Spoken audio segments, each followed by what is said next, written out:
Bismillahirrahmanirrahim. Alhamdulillahirabbil alamin. Wassalatu wassalamu ala asyrafil anbiya wal mursalin wa ala alihi wa sahbihi ajma'in.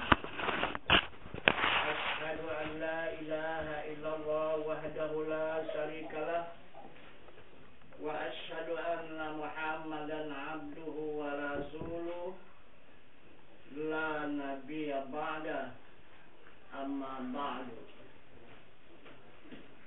Pertama-tama kita bersyukur kehadirat Allah Subhanahu wa taala beserta menyampaikan salawat dan salam atas junjungan kita yang besar Muhammad sallallahu alaihi wasallam dengan rahmat Allah beserta nikmatnya hingga pada saat malam hari yang berbahagia ini kita kembali dipertemukan Allah untuk meningkatkan ilmu dan iman kita kepada Allah Subhanahu wa taala, yang mana Nabi kita Muhammad sallallahu alaihi wasallam sangat memuliakan hambanya dan umatnya jika umat itu mencintai ilmu,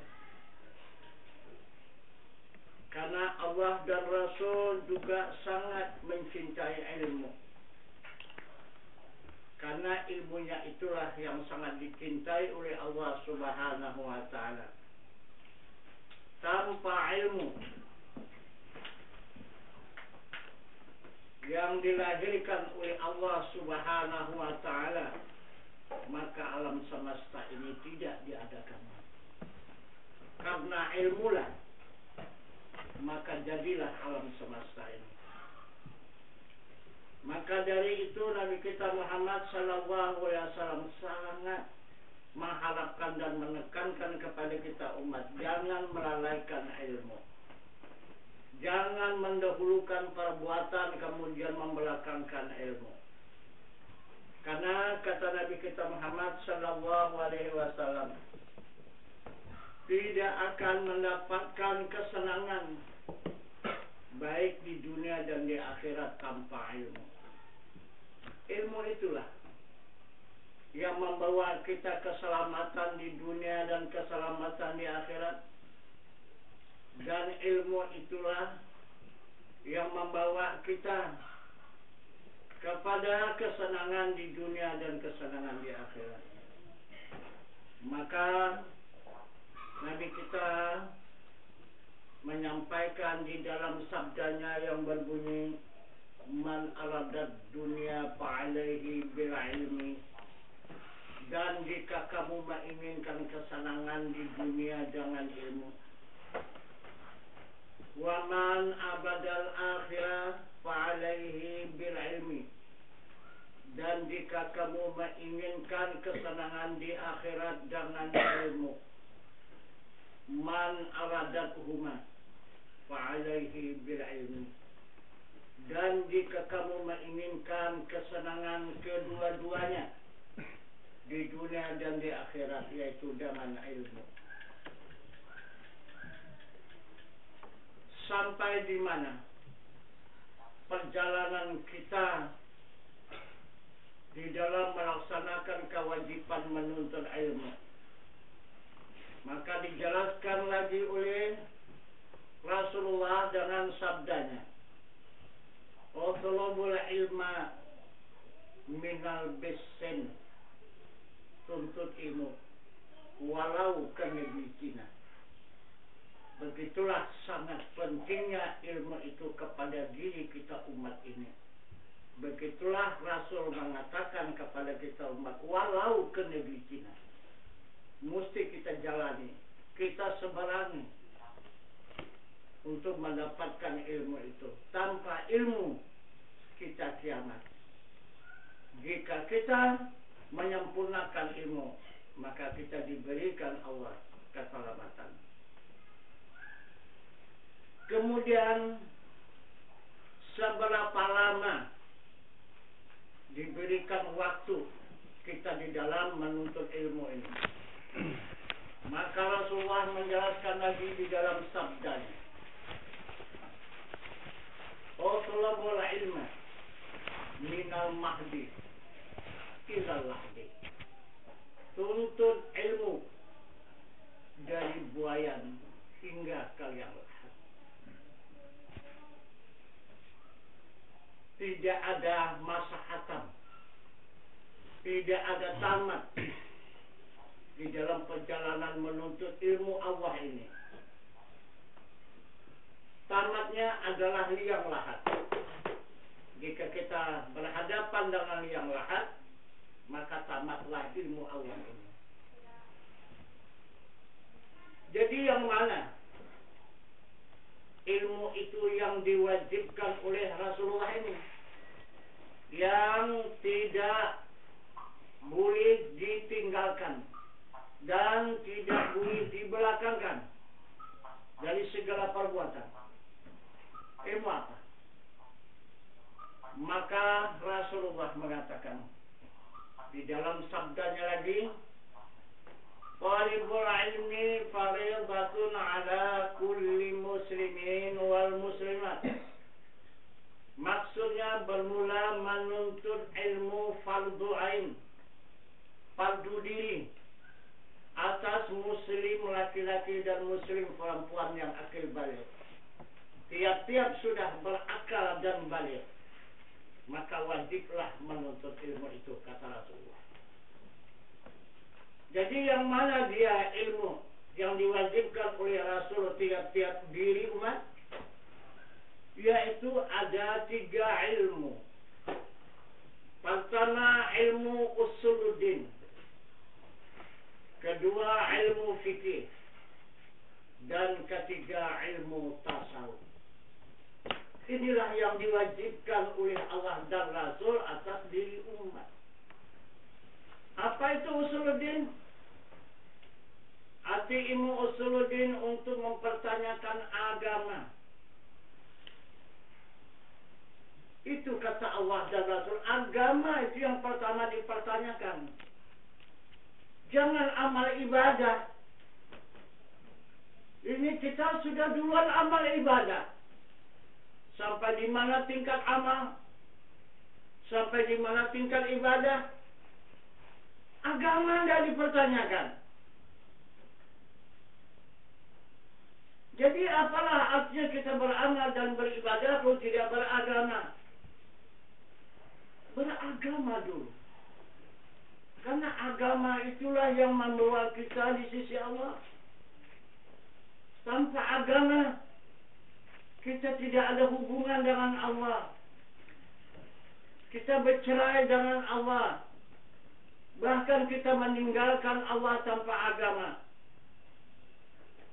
Karena agama inilah yang diperingatkan Allah di dalam ayat suci Al-Quran. Inna dina indallahil Islam. Itu.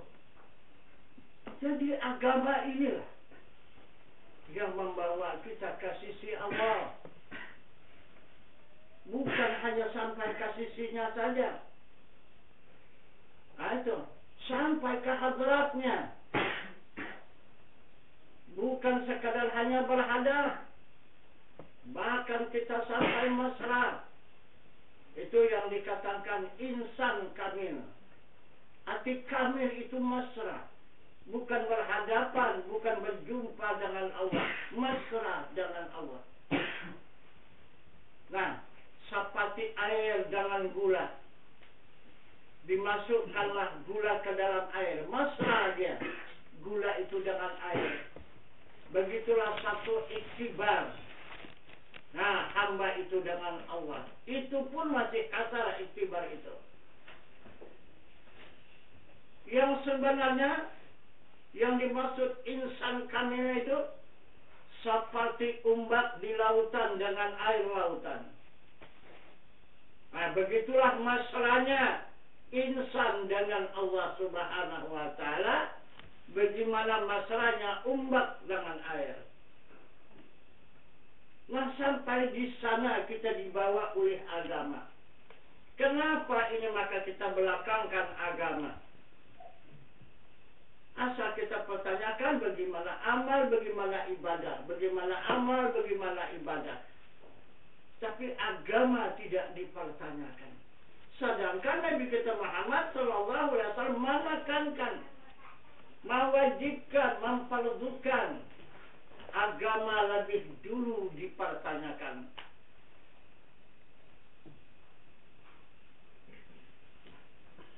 Itu yang dimaksud ilmu usul din. Usul pertanyaan din agama. Bertanya agama.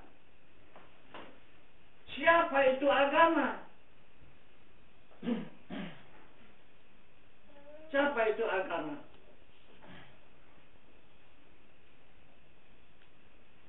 Rasul lagi menegaskan di dalam sabdanya, awaludin ma'rifatullah.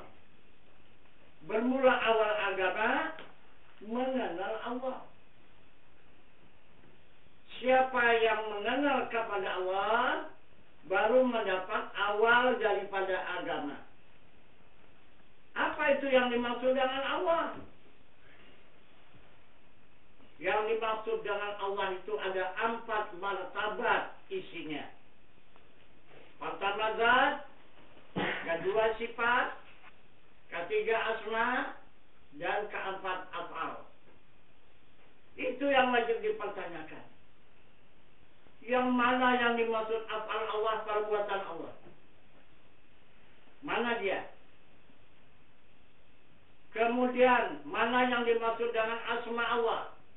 Di mana dia? Dan mana yang dimaksud dengan sifat Allah ataupun wajahnya, ataupun nurnya? Di mana dia? Dan mana yang dimaksud dengan zat Allah itu? Di mana dia? Dan siapa itu zat? Itulah yang wajib dipertanyakan, kata Rasul, tiap-tiap umat, muslim laki-laki dan muslim perempuan yang akil balik. Jika sudah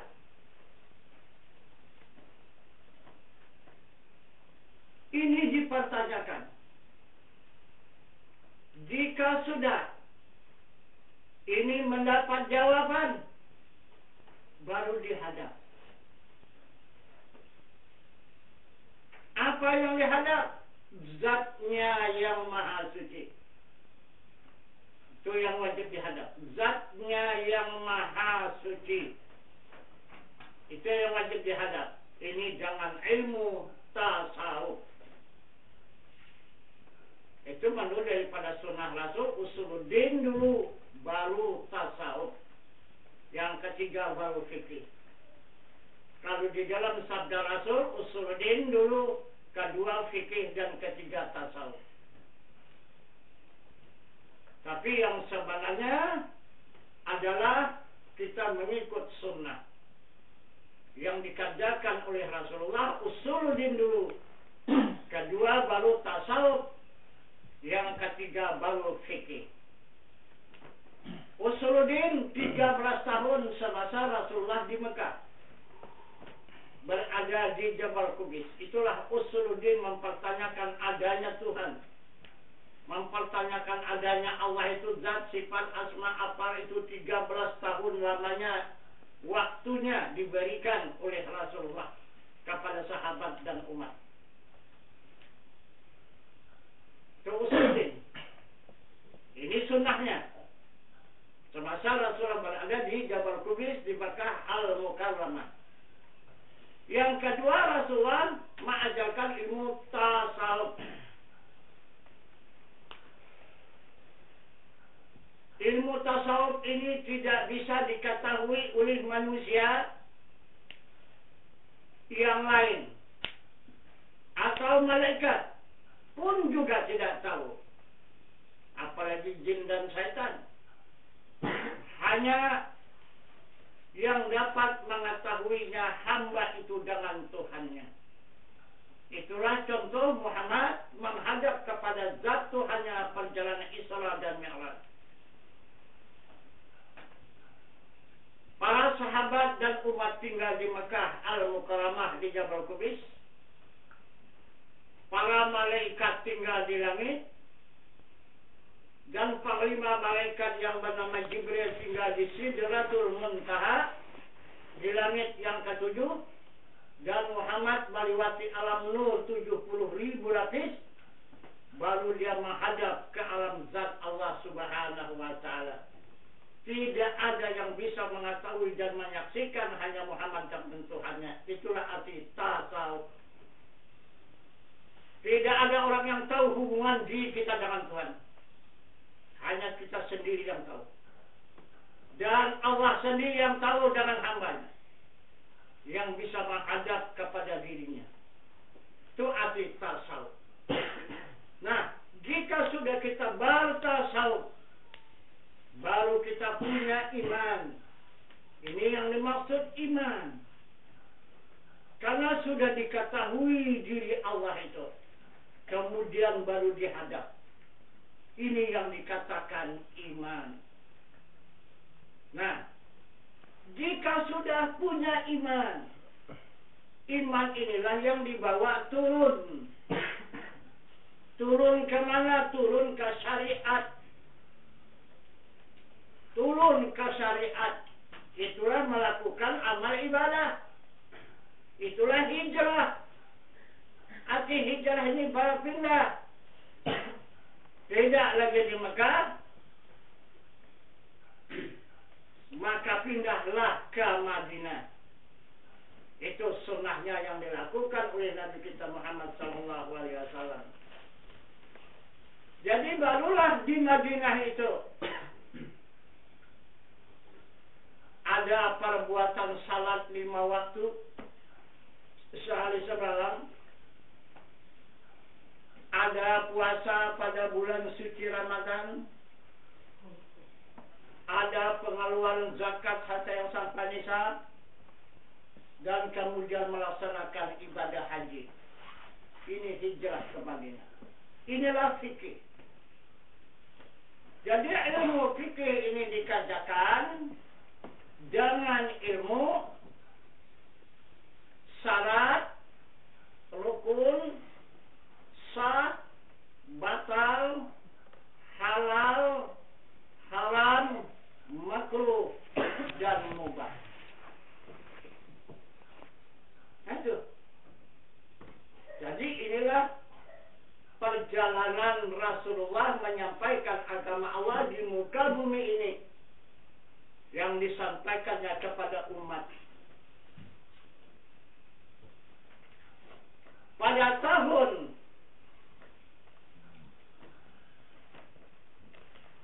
1000 Hijrah, maka bertukarlah sunnah Rasulullah ini. Terbalik sunnah Rasulullah ini.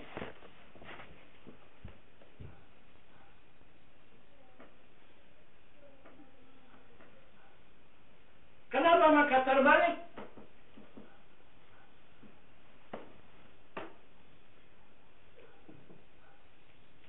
Karena tanah air Indonesia ini sudah dijajah oleh bangsa asing. Bukan saja tanah air yang dijajah, bahkan termaksudlah agama yang dijajah. Kenapa maka sampai ke agama? Karena penjajah itu takut. Jika agama ini berjalan, jika agama ini berkembang di tanah air Indonesia, tidak akan lama penjajah itu berada di tanah air Indonesia ini. Pasti akan dituntut oleh bangsa Indonesia. Jika bangsa Indonesia mengerti dan paham tanah air ini milik dia, jadi akhirnya bangsa ini diperbudak oleh penjajah itu. Tidak dibenarkan mengembangkan agama Islam di tanah air Indonesia ini. Siapa-siapa yang mengembangkan agama Islam di tanah air Indonesia ini, maka hukumnya dipancung, tidak akan diberikan hidup lagi, dan tidak ada penjara. Kalau penjara nanti bisa lepas dan sebagainya. Ini asal dia dapat pancung, jadi nggak takut dia lagi lepas dari penjara. Nah, itu terbaliknya pelaturan agama ini. Maka tidak sedikit ulama kita yang terbunuh. Dari mulai Al-Khalat itu terbunuh. Bukan lagi dibunuh, dipancung, bahkan dicincang. Bahkan dibakar jasadnya menjadi abu. Dan abunya dibuang ke sungai. Begitulah hukum yang berlaku di atas orang yang beragama Islam di Indonesia ini.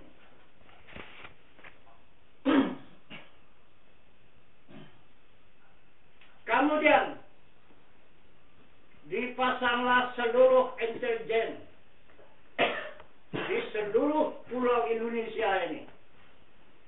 Siapa intelnya? Yang menyelidiki dan yang menangkap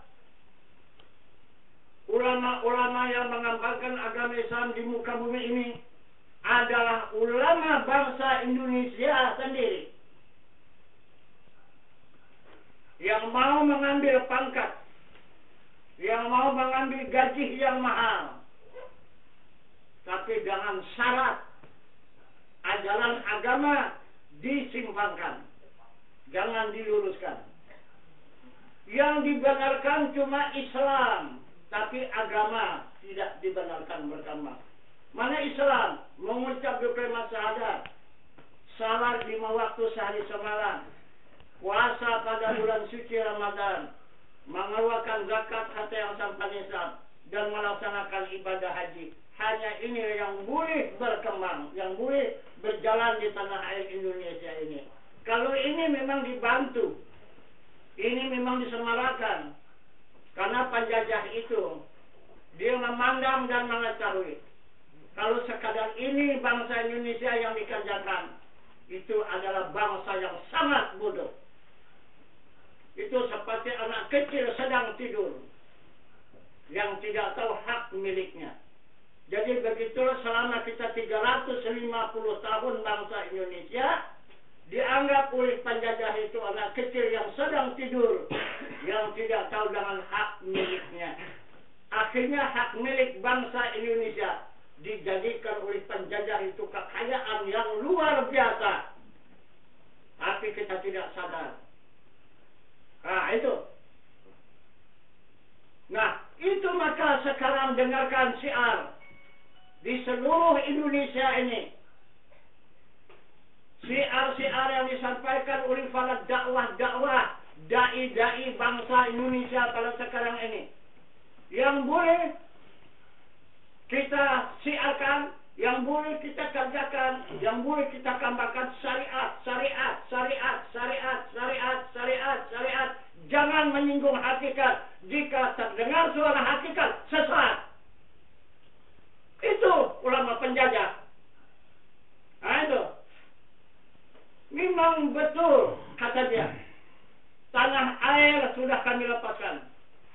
Tidak kami jajah lagi. Tanah air sudah kami berikan kepada bangsa ini. Tapi namun agama tidak. Tidak akan kami berikan. Tetap 99% agama Islam masih di tangan kami di Indonesia. 1% cuma lagi yang dimiliki oleh bangsa Indonesia agama ini. Islam ini. Agama cuma 1%. Seluruh bangsa Indonesia 99% masih dikuasai penjajah. Nah itu. Tetapi sekarang dia membunuh, tidak lagi pakai senjata modern, tidak lagi pakai pasukan tank, yang di darat pasukan kapal selam di lautan, kapal udara di udara sana. Tidak pakai itu, tidak pakai tentara yang terlatih lagi. Adalah ustaz-ustaz yang terlatih. Dengan apa dia membunuh? Tidak lagi dengan senjata yang tajam, tapi dengan lidah yang tajam. Itu dia membunuhnya. Jadi inilah yang dikatakan oleh Allah, pembunuh yang luar biasa di muka bumi. Dicatat oleh Allah dalam ayat suci Al-Quran, al-fitnatu asyaddu minal qatl. Fitnah itu lebih kejam daripada pembunuhan. Kalau kita dengan pedang, hanya satu orang itu yang terbunuh. Satu kali aja. Tapi kalau lidah satu kali meluncur, bisa ribuan orang yang korban. Nah itu. Satu orang saja usah mengatakan itu, jangan didekati, jangan didengar itu ajaran itu sesat, itu salah. Itu kafir itu. Mana orang balik lagi kepada ustaz yang begitu? Nah, pada hari ini masih tercatat di Al-Quran, masih tercatat di dalam kitab-kitab yang masih ada sekarang ini. Tapi itu pun sudah banyak yang disasar. Itu sudah banyak diarsipkan, sudah disimpan kitab-kitab yang penting, diambil, dikutip, disembunyikan alias sudah dibakar. Supaya umat Islam kehilangan pedoman. Tidak akan bisa kehilangan pedoman karena Quran yang dipakai umat Islam bukan Quran yang di kertas itu. Quran di dalam dada. Itu al-ilmu fis sudur. Ilmu di dalam dada, Al-Quran di dalam dada umat Islam, bukan di lemari. Nggak bisa, walaupun dibakarnya habis, tidak akan Quran itu bisa hangus. Nah itu. Nah, coba kita renungkan. Sekarang ini dilarang hakikat. Yang boleh syariat. Salat syariat, puasa syariat, zakat syariat, haji syariat, pelaksanaan pernikahan syariat, pakaian syariat, segalanya syariat. Apa itu arti syariat? Sedangkan Nabi kita Muhammad SAW tidak pernah dia mencarikan syariat dengan hakikat. Selama dia berada 63 tahun di muka bumi ini, tidak pernah Rasulullah mengatakan hanya syariat tanpa hakikat. Kemana saja disampaikannya. Dalam sabdanya menyatakan, wa syariatu bila hakikati atilatu wal hakikati bila syariati batilah. Bersyariat tanpa hakikat hampa. Berhakikat tanpa syariat batal. Itu kata Nabi kita Muhammad SAW. Ulama kita sekarang sangat berani. Sekarang mendustakan Muhammad Rasulullah. Kenapa kita umat Islam diam sekarang ini? Sekarang Muhammad Rasulullah sudah dibunuh oleh lidah-lidah ustaz-ustaz umat Islam kita pada sekarang ini.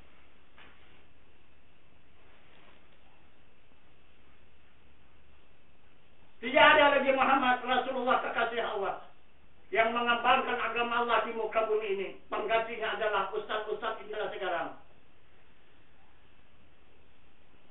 Yang mengganti Rasulullah di muka bumi mengembarkan agama Allah. Maka berani dia memperubah syariat saja tanpa hakikat. Coba kita renungkan, coba kita periksa arti syariat itu apa dan arti hakikat itu apa.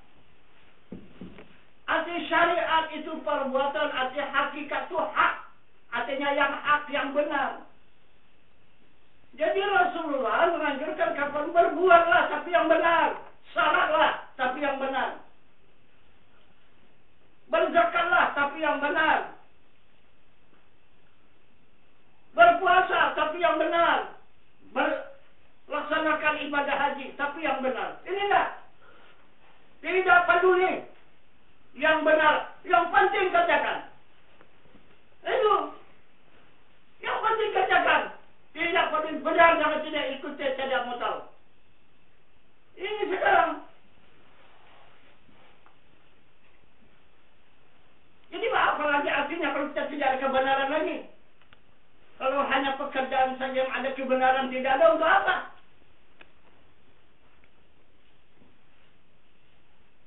Sedangkan kita, yang kita harapkan, yang kita cintai adalah kebenaran.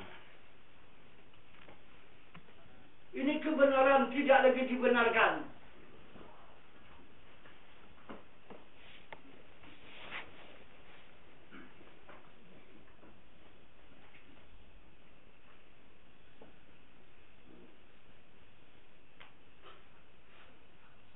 Boleh kita pertanyakan, kemana aja, silakan.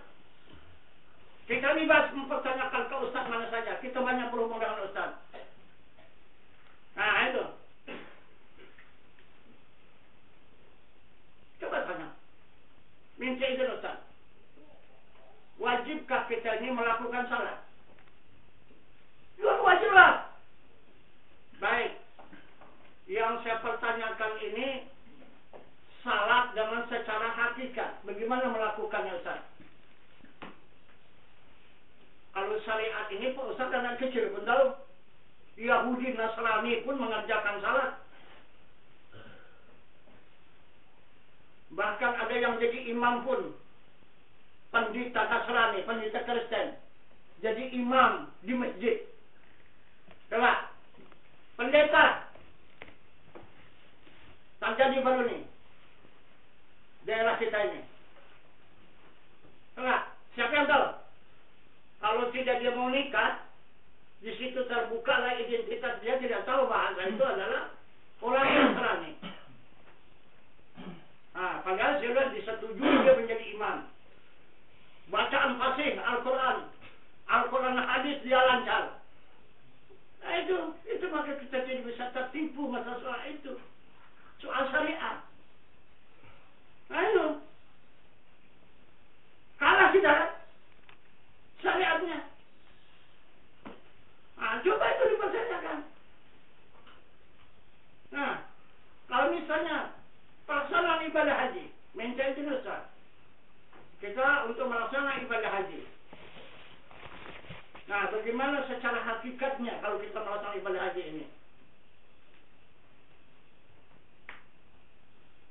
Kalau syariatnya sudahlah, semua orang bisa melaksanakannya asal ada duit.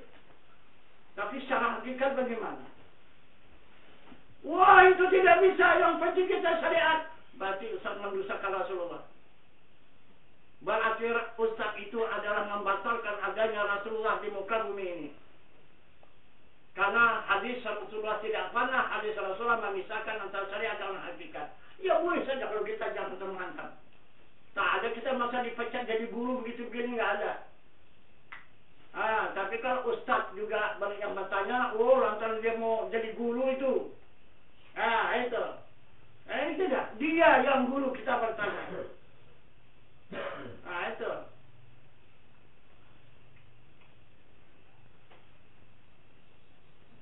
Jadi berarti sekarang ulama kita 99% di Indonesia menunjukkan negeri akhirat sudah tidak ada lagi. Kita masih terang umat Islam tidur di muka bumi. Ulama cuma yang tak bisa tidur lagi sekarang di muka bumi ini. Saking sedihnya memikirkan bagaimana nasib umat Islam di muka bumi pada saat sekarang ini. Tidak ada akhirat lagi. Ya, kalau sudah ada semua syariat, dunia ini sajalah semata. Akhirat tidak ada. Akhirat itu hakikat. Jadi ulama-ulama sekarang sudah mengatakan negeri akhirat itu kosong, melompong, tidak ada, bohong. Begitulah bahasanya yang di dalam dada ulama pada sekarang ini. Tapi umat Islam senang tidur di muka bumi, dikatakan oleh ulama negeri akhirat itu tidak ada bohong, melompong. Aduh. Coba kita analisa. Coba kita pikirkan tuh.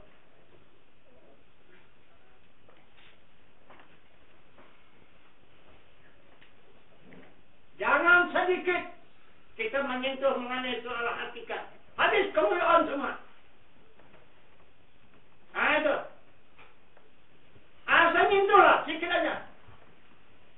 Soal hakikat. Wah, itu salah, itu sesat. Ini bawa sidang bakul pakam.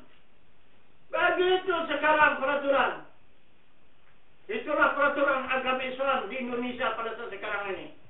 Sekarang yang benar bukan agama Islam, sekarang yang benar bakul pakam. Bukan Islam. Saya yang sudah masuk ke bakul pakam. Saya yang sudah menghadapi bakul pakam. Nah itu. 99% di depan saya yang saya hadapi. Tidak ada 1% pembela saya, tidak ada. Kosong. Tidak ada, hanya saya sendiri aja. Nah itu.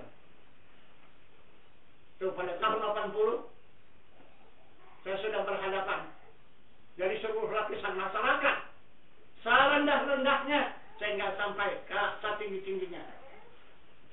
Nah, di seluruh Kabupaten Langkat ini. Nah itu.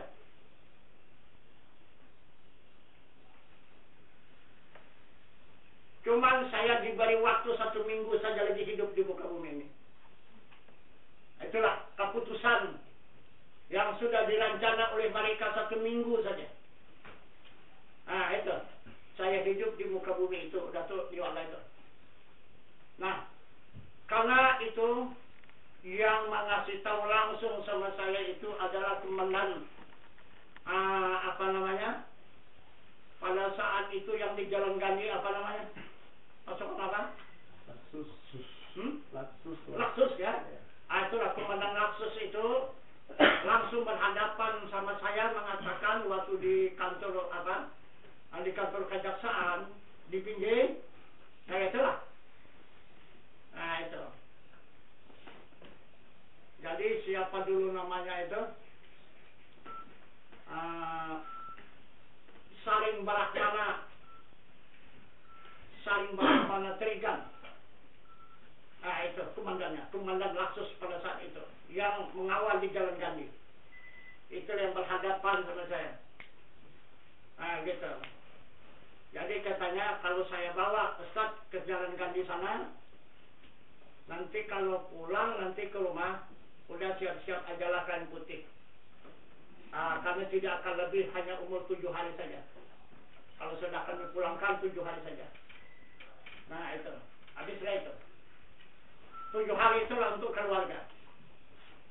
Kalau yang mana keluarga mau berjumpa, mau lagi bercerita, hanya waktu 7 hari. Habis 7 hari itu sudah tidak ada lagi. Nah itu. Jadi saya sambut juga. Ya, itu Pak, saya tidak terkejut. Itu adalah tunangan. Wah, berani menentang ya? Bukan saya menentang. Itu tunangan. Apakah saya menentang itu? Saya mengatakan tunangan. Itu kekasih saya itu. Nah, itu.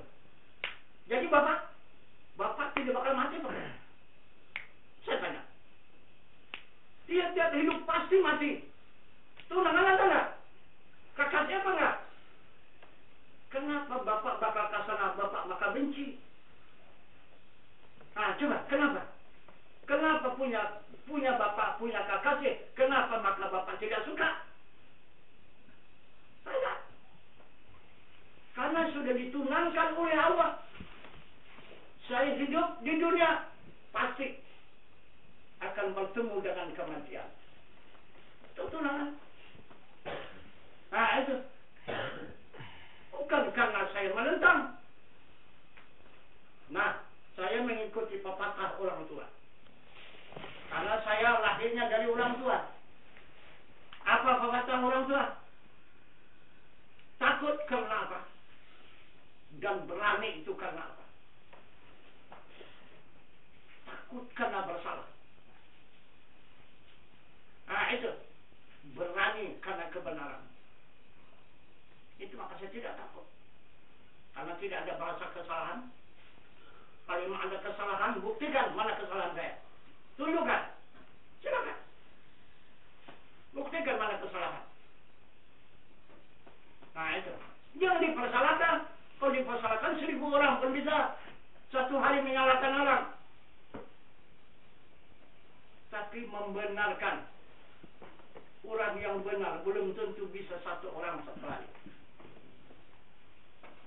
Tapi jangan kalau hukum Yang benar tetap benar, yang salah tetap salah. Kalau tidak, pasti akan kembali. Kalau pasti Bapak menghukum saya. Pasti hukum yang berlaku pada saya balik kepada diri Bapak.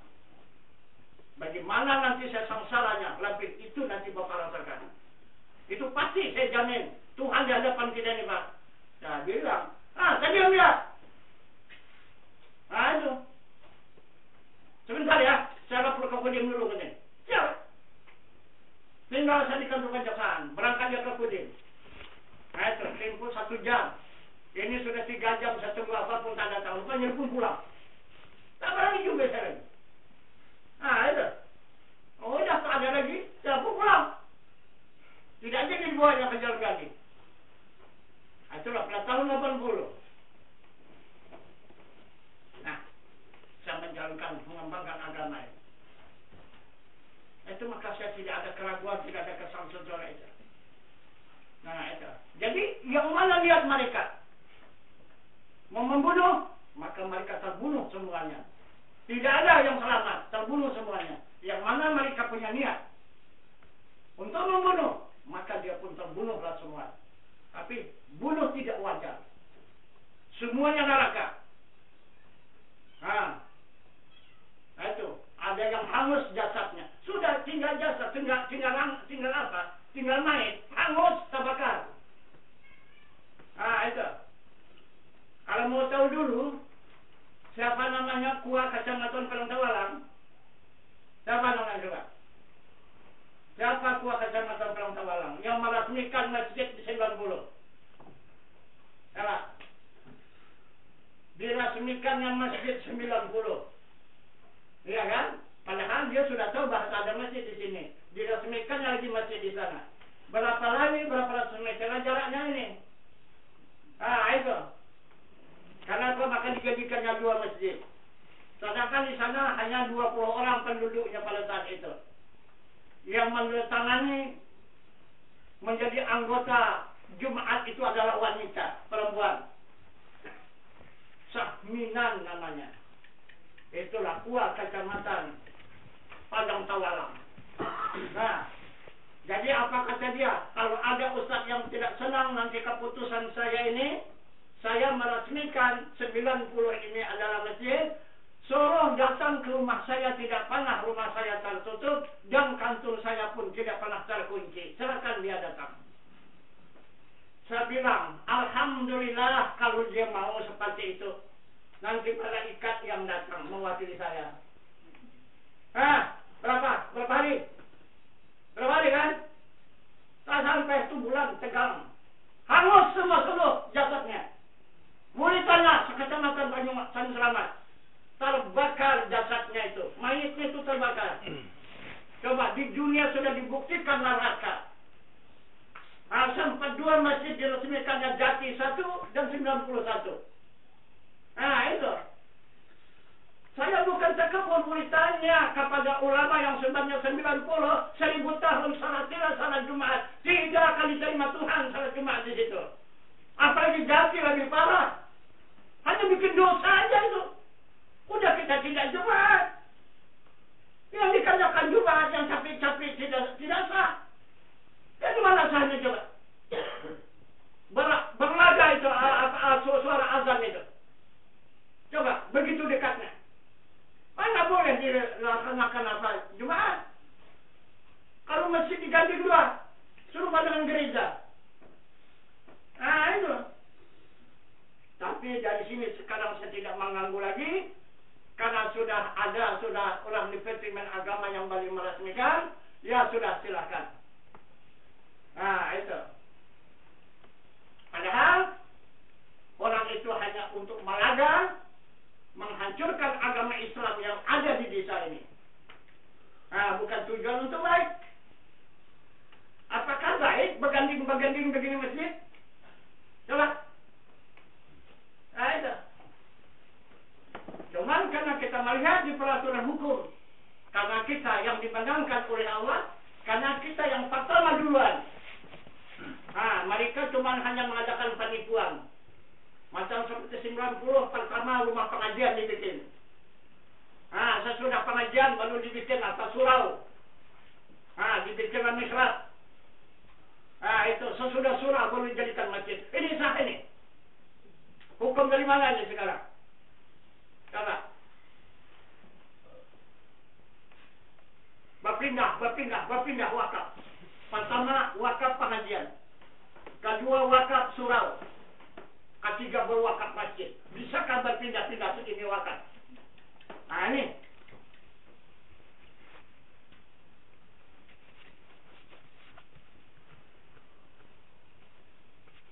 Kalau ini dari mulai pertama tahun berapa? Berapa ibu ini tahun berapa didirikan masjid ini di sini? Itu. Barangkali belum tahun 50. Sudah didirikan masjid di sini. Kemudian di situ atas mufakat, musyawarah dan mufakat masyarakat di sini dipindah ke situ. Itu juga tanah wakaf. Itu. Nah, jadi karena itu mau dibangun sempit, hanya pas-pas tapak masjid itu saja kecil, maka dipindahkanlah kembali. Jadi yang di sana dinilang, diduitkan, maka digantikanlah kembali. Sekarang dipindah di sini. Nah, jadi masjid yang lama dari semenjak tahun 50 sampai sekarang ini aja. Tidak ada masjid yang lain. Kok bisa ada muncul masjid 90, kok ada muncul masjid di Jati. Itu apa itu?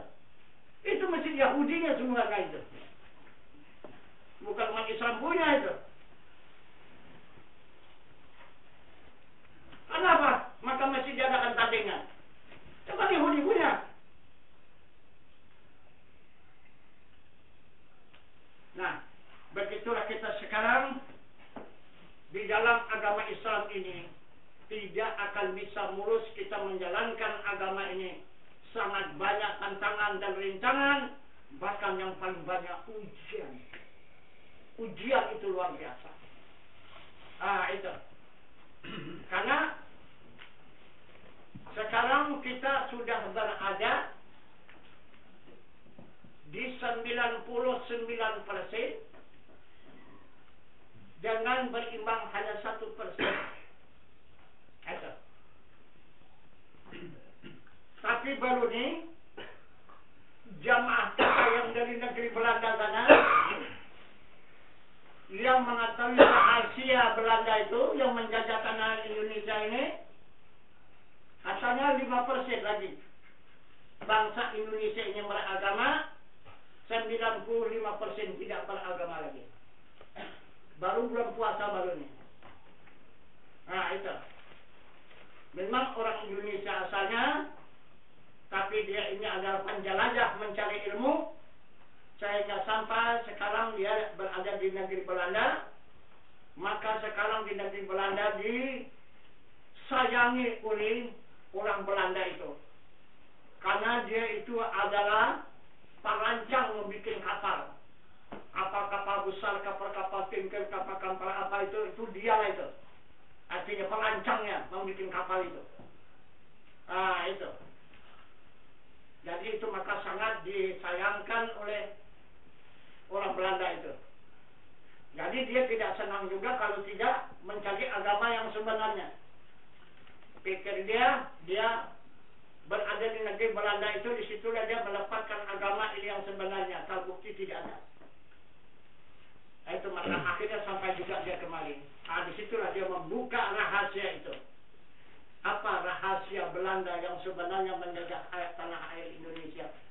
Dia adalah untuk mengambil kekayaan tanah air Indonesia ini. Karena tanah air Indonesia ini adalah yang sangat mewah dan yang sangat subur dan sangat menguntungkan. Maka dari itu dia habis-habisan kekuatan dia dikerahkan untuk menguasai tanah air Indonesia ini. Nah, tetapi supaya dia kekal, supaya dia lama, supaya jangan dituntut dia menguasai tanah air ini adalah agama. Kalau agama berkembang, dia tidak tahan lama, pasti dia tercampak. Nah, maka ditekannya agama habis-habisan. Itu. Jadi sekarang tanah air lepas menjadi milik bangsa Indonesia, tetapi namun agama Islam tetap dimiliki dia lagi. 99%. Begitulah keterangan yang baru kita dapat. Itu. Ini ada orangnya. Itu yang bertanggung jawab. Itu mengetahui rahasia itu yang sebenarnya. Itu. Nah, itu maka terbalik peraturan ini. Sekarang mana ada lagi usuluddin? Mana ada tasawuf? Yang ada hanya fikih. Mana-mana fikih, mana-mana ilmu fikih, mana-mana fikih, mana-mana ilmu fikih, mana-mana syariat, mana syariat. Bukti beberapa bulan yang telah lalu di waktu seluruh ulama Aceh di Mulabo untuk menyatukan seluruh ulama ASEAN masa usuluddin dan tasawuf ditolak mentah, tidak lagi berlaku. Itu tidak lagi diterima. Itu akhirnya tidak berlaku dan tidak berjalan. Nah, bukan sedikit sudah pengunjungnya ASEAN. Itu yang baru terjadi di apa kan? Di Mulabo. Berapa banyak kita punya utusan, kita bawa utusan ke sana. Itu. Satu kalimat pun tasawuf itu tidak ada terbuka. Usahakan tasawuf, tauhid pun tidak. Itu maka sempat mengamuk Bupati iyalah Mulabo itu. Siapa namanya itu bupatinya? Itu.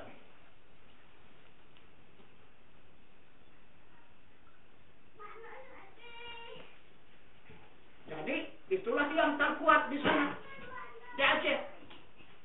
Karena di Aceh ini ada sebahagian tidak bisa dijajah oleh Belanda dulu. Penjajahan Belanda cuma hanya sampai Lok Semawi. Ke dalam tidak bisa. Itu pun sekarang musnah. Yang tidak bisa dimasuki Belanda itu dulu, bisa dimasuki penjajah, itu pun parah. Sekarang ini tidak pun lagi mata putih, penjajahnya mata hitam. Ini yang berat, ini mata hitam nih. Itu. Karena kita tidak tahu mana kawan, mana lawan. Kalau dulu bertanda kan, wah ini putih, ini musuh nih. Kalau sekarang yang mencoba-coba. Itu. Satu selimut pun bisa sekarang mancung kita. Itu.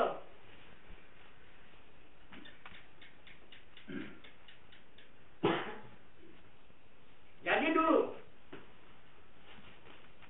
kita mengetahui juga sejarah sedikit demi sedikit. Itu. Karena saya punya sahabat Datuk Bandaharu Bi'ah adalah anak murid Tuan Syekh Burhanuddin Ulakan yang berkeramat itu.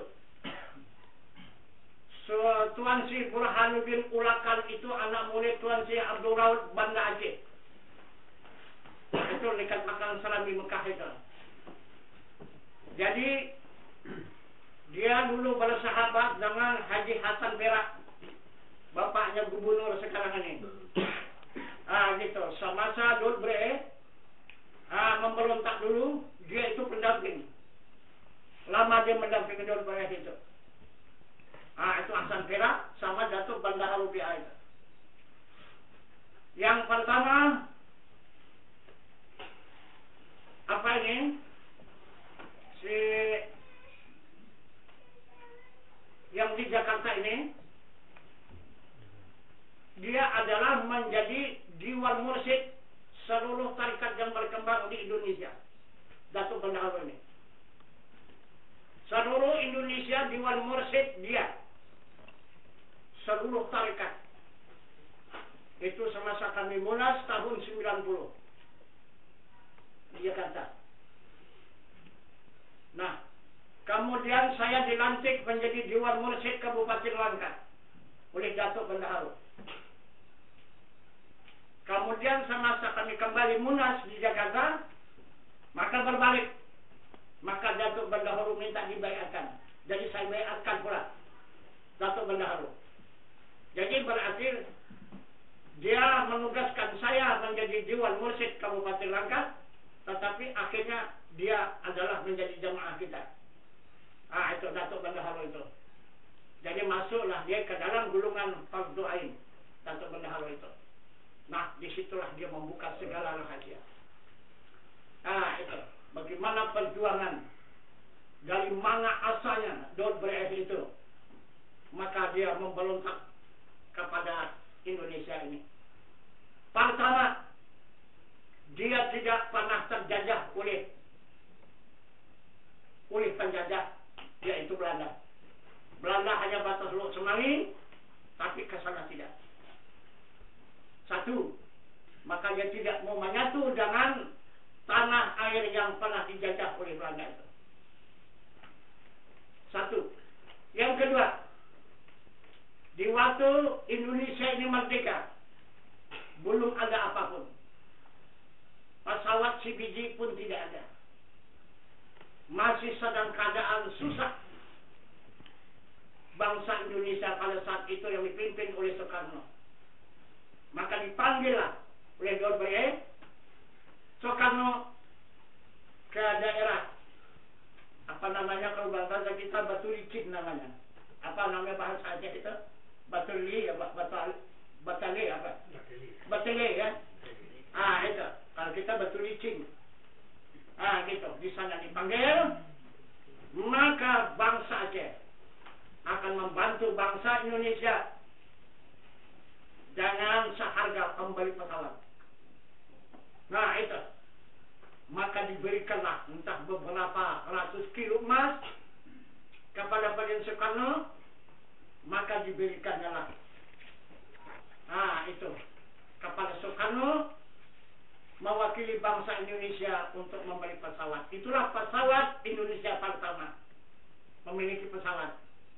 Adalah uang dari Aceh.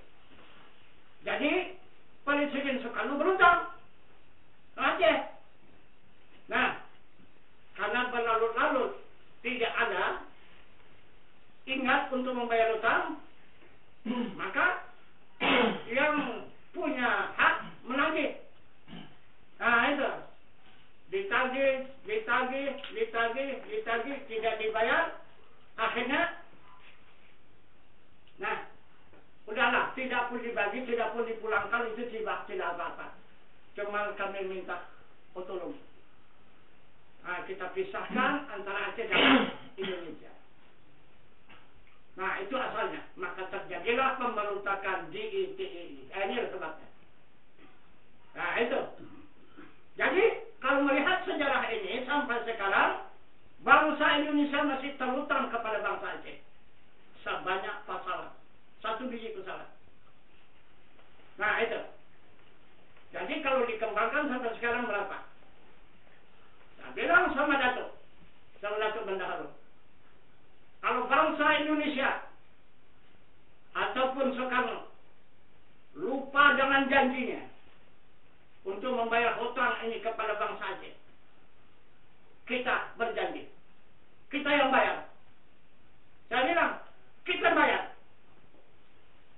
bayar hutang bangsa Indonesia yang ditandatangani oleh Presiden Soekarno. Kita bayar kepada bangsa Aceh. Di mana kita ambil harta, di mana kita ambil uang? Mudah. Uang dari Allah. Harta kan dari Allah kan? Itu sedang sama Datuk Bendahara. Nah, jadi orang Aceh membantu bangsa Indonesia melewati Presiden Soekarno untuk membeli pesawat. Maka dari situ mendapat kekayaanlah bangsa Indonesia ini. Mendapat pesawat terbang. Antara benua dengan benua, antara pulau dengan pulau. Nah, jadi sekarang bangsa Aceh kita selamatkan dengan cara pembayaran hutang. Kita selamatkan pula dia bisa terbang ke akhirat nanti. Nah, kita bayar dengan alam baka. Tidak terbayar dengan alam fana. Dia berhutang dunia. Tapi kita bayar dengan harta akhirat. Nah, itu saya bilang waktu saya janjikan tahun 90, akhirnya terwujud. Nah, itu. Karena beberapa, pada saat itu, waktu kami dipanggil di rumah itu Ibu Hanabiah, Abu Hanabiah. Nah, itu di situ beberapa utusan, yang pertama kali, kedua berkumpul di sana, dari utusan dari Abu Ibrahim Waila, dari utusan daripada Abu Yus, sudah itu utusan daripada Abu Parhub. Nah itu, sudah itu ada 7 utusan pada saat itu berkumpul di tempat surau ataupun masjid itu Abu Hanifah. Itulah dia menyatakan pagi ikut kan? Kan ikut? Nah, aja pagi itu ikut menyaksikan untuk kami di sana. Itu. Tapi hendikan pagi tidak lihat itu kami itu. Itu cuma hanya di HP itu yang lihat itu. Itu berkat keheranan polisi itu keheranan dia. Kenapa maka bisa dapat kilat di foto ini? Kami sudah puas untuk mencari foto ini dan bisa dapat. Itu karena polisi itu. Heran dia. Kami ketangkap salahnya itu. Salah jalan kami diruk sama itu. Tangkap. Itu. Dibawa lah. Dikirim orang telah. Kapos. Tanya. Dari mana? Dari Abu Hanifah. Saya yakin. Itu. Apa bukti kalau kalian dari Abu Hanifah? Kami dipanggil untuk membaca maulid. Itu kata Haji Musadik. Jadi kami sudah selesai pembacaan maulid, maka kami pun minta permisi pulang. Apa buktinya? Dibuktikanlah, diketiknya kembali, HP-nya sudah tunjuk kali HP ini. Ini foto kami. Ini tuan guru kami, ini Abu Hanifah. Tengok, betul. Wah, ini luar biasa ini gitu. Itu. Ini rudal pun tak bisa makan ini gitu. Kata polisi itu, ini dia rudal pun tak bisa ini kata Abu Hanifah ini. Kok bisa kan foto kan? Kami pun dapat bisa fotonya tak dapat. Itu batal kami pulang, tak jadi tangkap. Nah, jadi di situ dia menunjukkan kebenaran itu, diterimanya. Nah itu pelajaran agama yang sebenarnya. Mereka masih punya milik. Itu yang tinggal ini adalah masih murid daripada Tuan Syekh Abdullah. Ini seperti ini Abu Hanifah. Ini murid Tuan Syekh Abdullah itu. Ini Abu Hanifah ini. Abu Ibrahim Waila yang belum meninggal kan? Itu yang di apa? Yang di Malabo. Itu baru meninggal itu. Itu juga. Sudah itu Abu Parkum itu. Parkum apa? Apa namanya? Talkum. Talkum. Rungkuk. Itu. Ada 7 waktu kami di situ ada 7. Karena orang itu utusan dulu kemarin sebelum pertemuan kami di Usmana itu. Jadi utusannya masing-masing, ini utusan dari sini, utusan dari sini, utusan dari sini. Nah, jadi semua utusan itu melaporkan kepada Abu itu masing-masing, maka Abu itu mengakui ini memang kebenaran.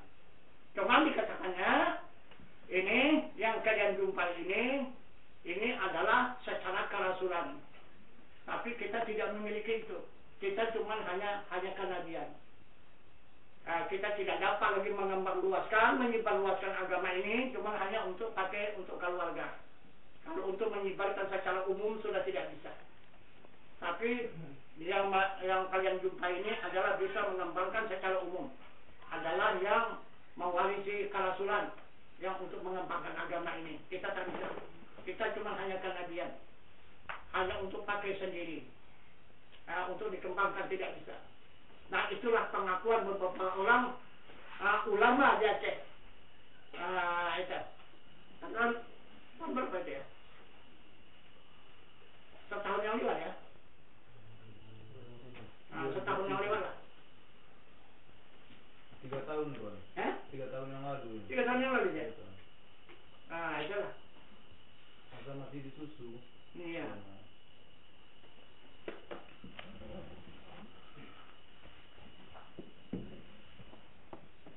Nah, jadi alhamdulillah walaupun begitu tantangan dan rintangan perjalanan agama Islam di tanah air Indonesia ini, walaupun seperti api di dalam sekam, tapi terus berjalan. Itu. Jadi sekarang perkembangan agama yang kita kembangkan ini saya mengembangkan ini sekitar 40 tahun. Nah, itu saya sudah mengembangkan ini sekitar 40 tahun. Kurang-kurang sedikit ya. Tahun 68. Sampai sekarang berapa itu? 42. 42. Itulah dia. 42 tahun. Sedangkan sunnah Rasulullah mengembangkan agama Allah ini 13 tahun di Mekah, 22 tahun di Madinah. Berapa? 38. Ya? 38. 38. 38. Jadi saya sudah 42. 42. Kan sudah lebih tinggi saya dari Rasulullah, kan sudah hebat kali itu. Kan? Coba. Masih juga berjalan. Rasulullah cuma hanya 38 tahun. Habis. Dihatamkan Allah. Kita sudah 42 tahun. Itu. Sudah melebihi berapa itu? 4 tahun ya? 4 tahun. Itu. Bahkan saya pikir dulu, saya sampai faktur yang dikatakan oleh Rasulullah 63 tahun, barangkali ini pulang, saya pikir kan. Pas pula, kena panggilan sakit kan, memang cukup berat. Inilah jalan pulang. Itu, pada tahun 2001. Itu, karena saya melaksanakan ibadah haji tahun 2000 kan. 2001 kenalah. Itu. Itu sakit yang luar biasa. Itu. Rupanya belum juga pulang. Gitu. Masih dilanjutkan lagi. Itu. Nah. Jadi pada saat sekarang ini, kira-kira ada barangkali 2 bulan ya, lepas kita pertemuan kita sama apa itu, sama Abu Hanafiah ini, maka dipanggillah saya ke Jakarta. Gitu. Jadi sampai saya di Jakarta, maka pertama diundang dari Jatinegara, Kampung Melayu. Di situ bahagian keturunan orang ini, orang India, yang pedagang-pedagang apa itu Kalimantan itu, minta dibaiatkan 38 orang. Nah, saya baiatkanlah di sana.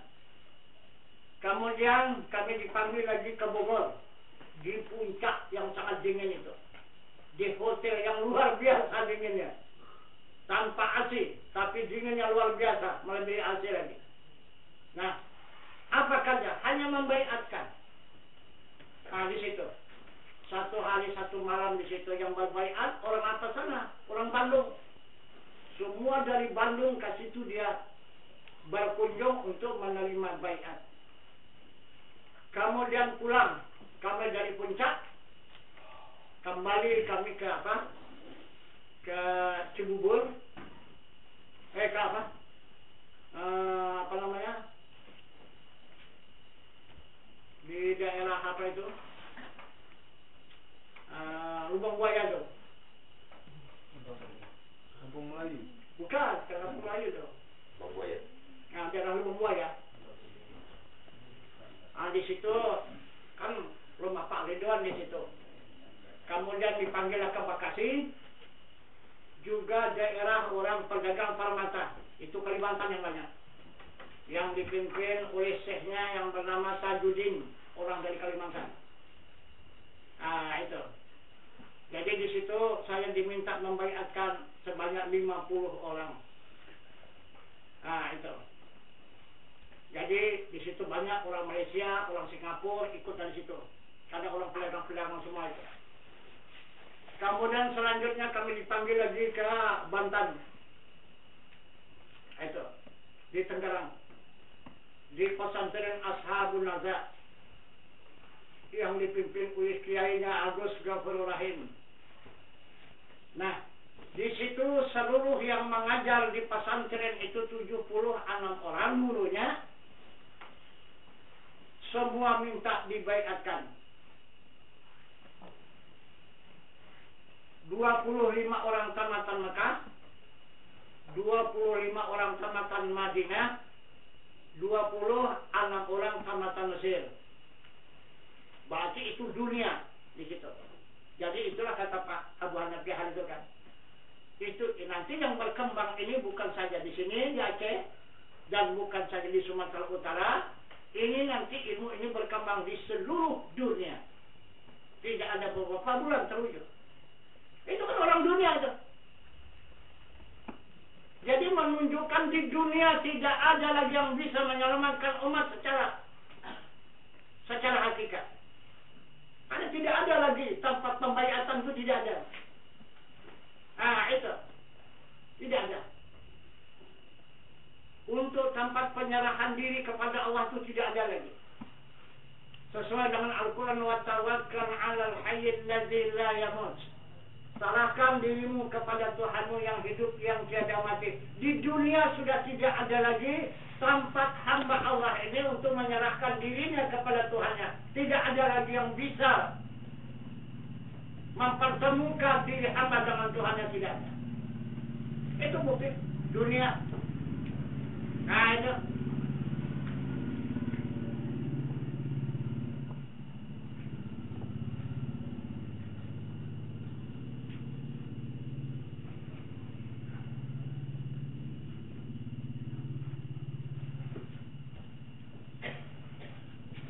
Jadi kalau memang ini memang salah, kenapa maka mereka itu sampai 76 orang tidak ada satu pun yang membantah? Semua itu utusan-utusan dunia semua itu. Itu. Kenapa tidak membantah sampai sekarang? Masih kita tunggu beritanya. Adakah teguran?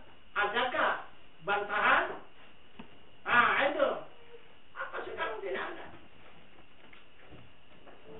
Bahkan mereka berjanji sesudah dia menerima baiat dari sini ke atas, insya Allah mudah-mudahan asal diberkati oleh Allah pesantren ini, maka akan lahirlah santri-santri melewati pesantren ini yang benar-benar orang yang bersyariat dan berhakikat, dan akan kami buka kembali kitab kuning. Itulah kata seluruh pengajar itu, guru-guru itu. Itu, jadi kitab kuning sekarang sudah disimpan, tidak boleh dikembangkan lagi. Di seluruh pesantren itu ada kitab kuning, tapi dirahasiakan atau disembunyikan. Dilihat sama murid pun tak bisa. Usahakan dibaca. Macam mana kita mau tahu?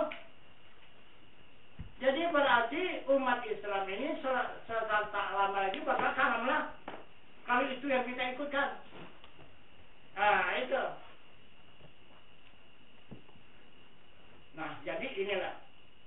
Kita berusaha, walaupun kita itu sebentar timbul, sebentar tenggelam, seperti sabut di dalam lautan, tetapi tetap akan kita usahakan kita berjalan untuk memberikan pedoman, untuk memberikan petunjuk kepada umat Islam yang betul-betul menghendaki kepada kebenaran.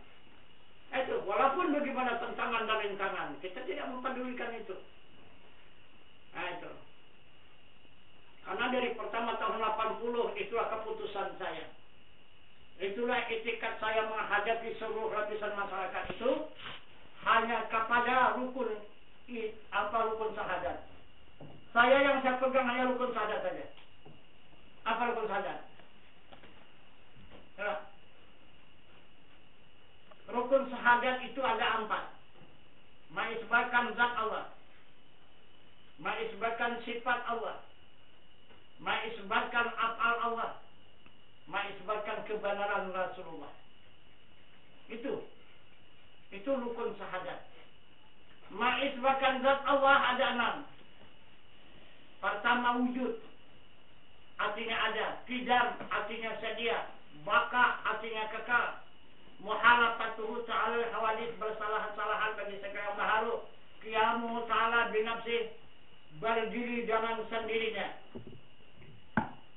Wahdaniyat esa, itu mengisbatkan zat. Memastikan zat Allah itulah zat Allah. Yang kedua, memastikan adanya sifat. Mana dikatakan sifat Tuhan, sifat Allah itu? Pertama, kudrat, artinya berkuasa. Kedua, iradat, dia berkehendak. Ketiga, ilmu, dia mengetahui. Keempat, hayat, artinya hidup. Kelima, sama, dia mendengar. Keenam, basar, artinya dia melihat. Dan ketujuh, kalam, dia berkata-kata. Itulah sifat Tuhan, sifat Allah. Nah, itu yang berlaku di semesta alam ini. Kemudian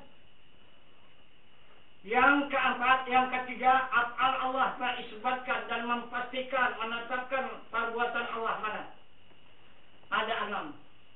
Pertama, mengadakan. Kedua, meniadakan. Ketiga, menghidupkan. Keempat, mematikan. Kelima, memberi rezeki. Keenam, menunjukkan jalan yang sempurna. Ini perbuatan Allah. Tidak ada siapapun yang berkuasa. Nah, itu melakukan itu kecuali Allah Subhanahu wa ta'ala. Ini yang saya pegang. Nah, itu. Saya yakin dihidupkan oleh Allah. Berarti tidak ada orang yang bisa mematikan saya. Nah, itu kecuali Allah yang menjadikan. Nah, itulah pegang saya. Dia mengadakan, dia meniadakan. Tidak ada yang bisa meniadakan. Tidak ada yang bisa menghilangkan saya kecuali yang mengadakan. Nah, dia menghidupkan dan dia yang mematikan. Tidak ada siapapun yang bisa mematikan. Kecuali dia yang menghidupkan, itulah yang bisa mematikan. Dan dia memberi rezeki. Dan dia menunjukkan jalan yang benar. Itulah pegangan saya, itu rukun syahadat. Nah, itu. Barulah timbul kerasulan. Mana dikatakan kebenaran Rasul. Pasti dia diri Rasulullah. Mana dia? Siddiq, amanah, tabligh, fatanah. Nah, itu dikatakan Rasulullah. Diri Rasulullah. Siddiq artinya benar. Amanah, kepercayaan. Tabligh artinya menyampaikan. Fatanah, bijaksana. Inilah dikatakan Rasulullah. Nah, itu bukan orang. Nah, siapa yang menuduh orang? Sesat itu. Nah, itu. Ini kita cari. Mana yang benar? Yang siddiq. Mana yang amanah, kepercayaan. Mana yang tabligh, menyampaikan. Dan ada yang fatanah. Itu bijaksana.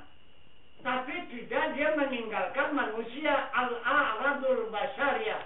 Berperangai mereka itu Rasul sebagai perangai manusia. Dia berdampingan dengan manusia. Rasul itu. Bukan juga meninggalkan manusia.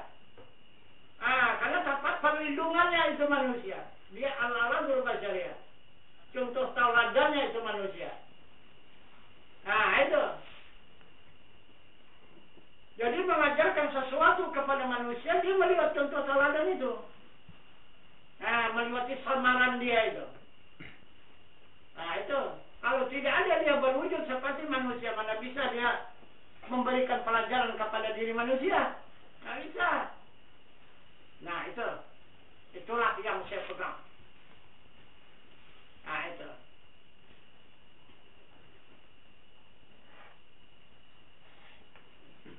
Nah, jadi kemudian beberapa hadis yang sudah kita sampaikan tadi. Apa yang dipertunjukkan oleh Rasulullah kepada kita umat? Apa yang dipertunjukkannya itu? Yang dipertunjukkan itu isi hatinya. Yang dipertunjukkannya isi hatinya. Itu yang dikatakan isi hatinya, benda yang ada di dalam surga. Apa itu benda yang di dalam surga? Itulah 3 buah bajana yang ada di dalam surga itu. Apa isi yang 3 buah bajana itu? Pertama ilmu, kedua iman, ketiga Islam, keempat sabar, kelima fikir, keadab nur, ketujuh hikmah. Itu 3 buah bajana. Itu yang dimasukkan oleh malaikat Jibril ke dalam kalbu Nabi. Penuh kalbu Nabi dengan 3 buah bajana itu. Maka bajana itu benda yang dicintai oleh Allah. Nah, Jadi siapa saja yang menyontoh perbuatan Rasul itu bisa memasukkan 3 buah bajana ke dalam kalbu. Dia pasti akan dicintai oleh Allah. Nah itu tidak akan diragukan lagi. Allah tidak akan bohong itu. Nah itu. Karena Allah mengatakan kepada kita hambanya, laqad kana lakum fi rasulillahi uswatun hasanah. Telah ada atas diri Rasul suri tauladan yang baik bagi kamu. Itulah contohnya itu. Muhammad Rasulullah itu. Itu kata Allah. Nah, kalau mau kamu dicintai oleh Allah. Jadi sekarang yang 3 buah bajana itu apa? Coba. Kepada diri Nabi bajana namanya. Jadi kepada kita apa namanya? Ada pernah jumpa bejana? Ada? Coba, apalah bejana itu? Coba, apalah? Barangkali kita cuma hanya mengatakan aja itu bejana itu. Tapi apa aja? Itu. Jadi bejana ini Rasulullah mengatakan, mempertunjukkan kepada kita umat. Ini dengan hadisnya tadi, talibul ilmi fardhatun ala kulli muslimin. Wal muslimat, berbulan menuntut ilmu fardu ain atas muslim laki-laki dan muslim perempuan yang akil balik. Yang mana ilmu yang diwajibkan atas diri muslim 3 ilmu. Pertama ilmu usuluddin, kedua ilmu fikih, dan ketiga ilmu tasawuf. Ini 3 buah bajana. Ini bajana usuluddin, fikih, dan tasawuf kepada kita umat. Nah itu. Ini Rasul mengatakan. Di dalam dada Rasul bajana namanya, sudah pindah ke dalam dada umat ilmu namanya. Nah, jadi inilah yang dijadikan oleh Rasulullah pusaka. Ini dia pulang kepada Allah tidak dibawanya, ditinggalkannya di muka bumi ini. Nah itu.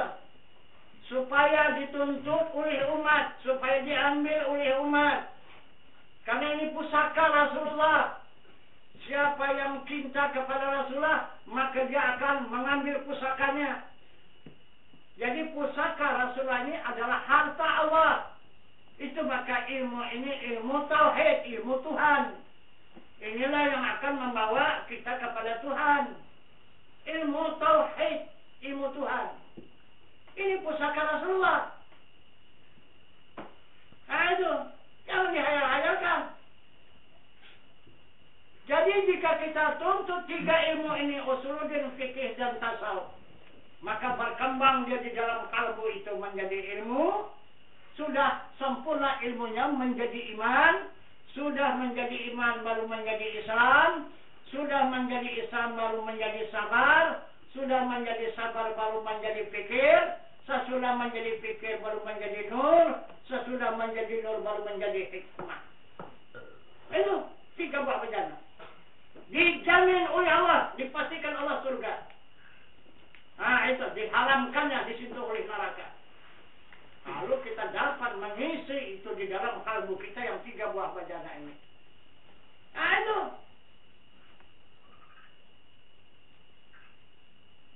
Inilah pusaka Rasulullah. Jadi sekarang kita itu membagi-bagikan pusaka Rasul. Nah itu. Siapa yang kepingin? Siapa yang yakin?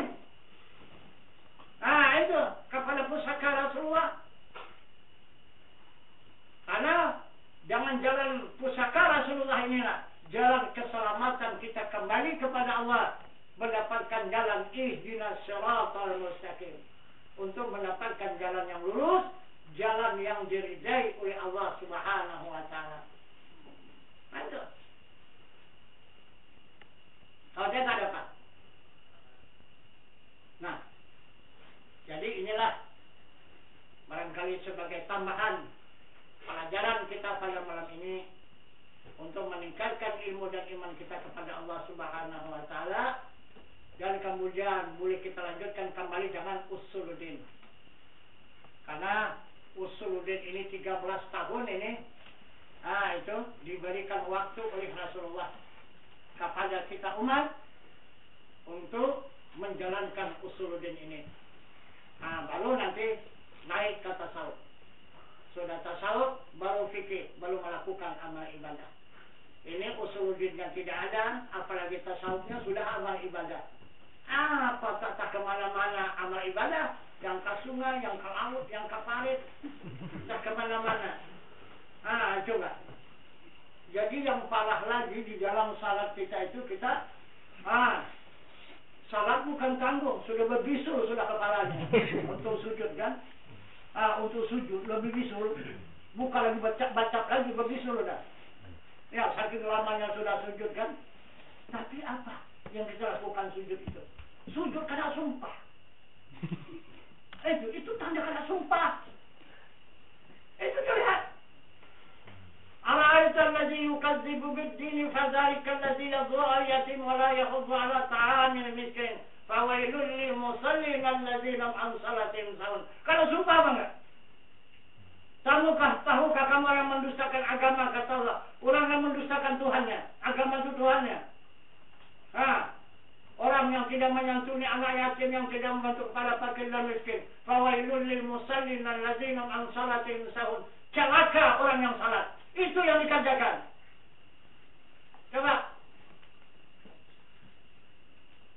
Kalau boleh bersuara, pecah alam ini suara Tuhan. Mengatakan, celaka kamu hambaku. Tapi karena tiada huruf, tiada suara, tidak didengar oleh manusia dan binatang, maka kita tenang-tenang saja Tuhan mengatakan celaka kepada hambanya. Coba, asal kita kerjakan salat, celaka kata Tuhan. Coba.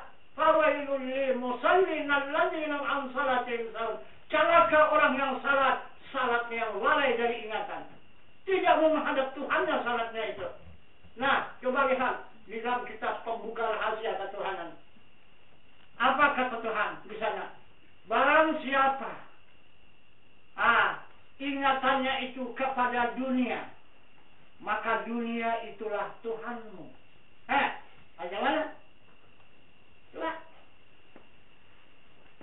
Kalau tukang ternak, dua tuh Allahu Akbar. Bismillahirrahmanirrahim. Lampak sambung dua. Itu Tuhan. Itu kata Tuhan itu Tuhan kamu. Jangan bilang. Berarti apa yang tadi dua? Kalau jalan kandung mulai itu, sampai bawah. Pulang ke sana kasih nanti. Coba buka. Kitab Kasrul Asrar namanya, pembuka rahasia ketuhanan. Jangan. Sedangkan kita diperingatkan oleh Allah, salat itu kemana? Wa aqimis salata li dzikri. Tegakkan salat, ingat aku. Jangan ingat kambing, ingat lembu, ingat harta, keluarga, anak cucu dan sebagainya. Aku, kata Tuhan. Kenapa? Katakanlah kulla syai'in khaliqun ila wajha. Sesuatu itu rusak lagi binasa. Jangan kamu ingat itu, jangan kamu sembah itu. Itu aku jadikan itu semua akan rusak dan binasa. Yang tidak rusak, tidak binasa, wajah. Wajahku dan zatku. Itu, ke sana. Ke sana kau berhadap, ke sana kau menyembah. Juga, itu juga yang kita kerjakan. Wajah dunia juga yang kita hadap. Kalau kita menghadap wajah akhirat. Yang mana juga. Itu karena kita tidak mengikuti petunjuk Allah. Itu. Karena kita meninggalkan usuluddin. Meninggalkan pertanyaan. Tidak mau banyak kita bertanya. Itu. Maka disuruh oleh Rasul banyak-banyak bertanya sampai 13 tahun. Jangan kamu bosan mempertanyakan adanya Tuhan itu. Itu. Sebelum nyata Tuhan itu, jangan kamu berhenti menanyakannya. Jika nyata, hadaplah. Kalau sudah kamu hadap, baru. nyatakanlah. Kau siarkanlah, kau tunjukkanlah. Itu kepada ahli kau agama. Itulah syariat.